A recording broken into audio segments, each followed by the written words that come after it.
नमस्कार. आज मी इथे शाकाहारी जेवण बनवत आहे. त्यासाठी सर्वात अगोदर मी पाणी गरम करायला ठेवले. त्यात थोडंसं मीठ घालून उकळत्या पाण्यात सोया चंक्स घालते आणि 2 मिनिटं उकळून घेते आणि गॅस बंद करून घेते. सोया चंक्स थंड झालेले आहेत. आता मी छान हाताने कुस्करून त्यातलं पाणी काढून घेते आणि 4-5 वेळा स्वच्छ पाण्याने धुवून घेतलेले आहेत आणि त्यातले अर्धे मी मिक्सरमध्ये वाटायला घेते. थोडंसं आलं, लसूण आणि हिरवी मिरची घालून पाणी न घालता जाडसर वाटून घेतलेलं आहे. इथे कढईत तेल घेऊन त्यात तमालपत्र, सुकी मिरची आणि जिरं घातलेले.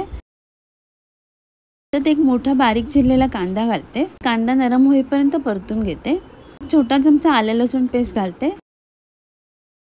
आलं लसूण पेस्ट परतून झाल्यावर एक मोठा टोमॅटो घालते. टोमॅटोमध्ये थोडंसं मीठ घालून झाकण लावून टोमॅटो शिजायला ठेवते. टोमॅटो नरम झालेले आहेत. त्यात थोडंसं पाणी घालते आणि मिक्स करून घेते. त्यात सुके मसाले घालते. धणे जिरे पावडर, लाल मिरची पावडर आणि हळद घालून मिक्स करून घेते आणि मसाला छान शिजवून घेते. मसाला शिजलेला आहे. त्यात उकडून ठेवलेले सोया चंक्स घालते आणि मिक्स करून घेते. इथे शिजून घेतलेले चणे आहेत ते घालते आणि मिक्स करून घेते. एक उकडलेला बटाटा बारीक चिरून घेतलेला आहे तो घालते आणि मिक्स करून घेते. थोडंसं पाणी घालते. चवीप्रमाणे मीठ घालते आणि सगळं मिक्स करून घेते आणि झाकण लावून शिजायला ठेवते. 5 मिनिटांनी झाकण काढलेलं आहे. भाजी मिक्स करून घेते.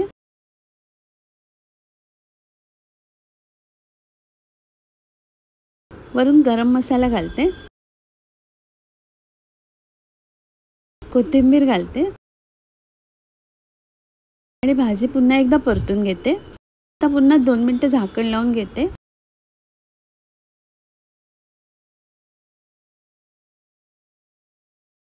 सोयाबीनची भाजी तयार आहे. इथे मसूरची डाळ घेतलेली आहे मी स्वच्छ धुवून. त्यात कांदा आणि हिरवी मिरची घालून कुकरला शिजवून घेते. ते कढईत तेल घेतलेलं आहे. त्यात तमालपत्र आणि जिरं, 2 लसणीच्या पाकळ्या घालते आणि फोडणी तयार केलेली आहे. थोडंसं हिंग आणि हळद घालते. आता शिजवून ठेवलेली मसूरची डाळ घालते आणि मिक्स करून घेते.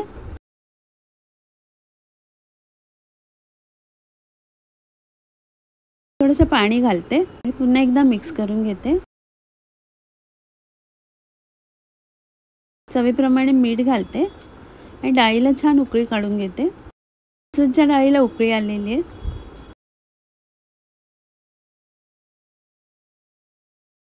इथे कढईत तेल घेतलेलं आहे मी. त्यात एक कांदा, धणे जिरे पावडर, हळद आणि कोथिंबीर घालून मिक्स करून घेते. मिक्सरमधनं जाडसर वाटून घेतलेला सोया चंक्स आहे तो घालते आणि सगळं परतून घेते.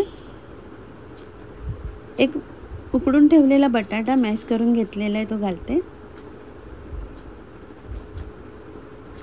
आणि छान मिक्स करून घेते सगळं. एक छोटा चमचा गरम मसाला, लाल मिरची पावडर घालते.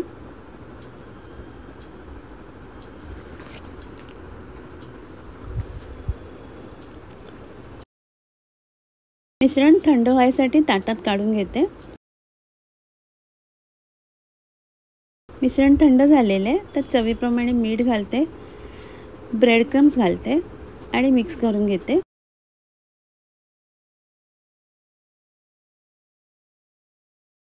आता त्याचे मी छोटे छोटे गोळे बनवून घेते.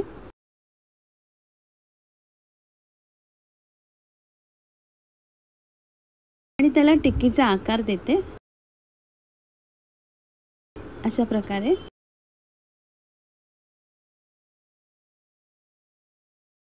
इथे पॅनमध्ये तेल गरम करायला ठेवलेले आहे. त्यात टिक्की फ्राय करायला ठेवते.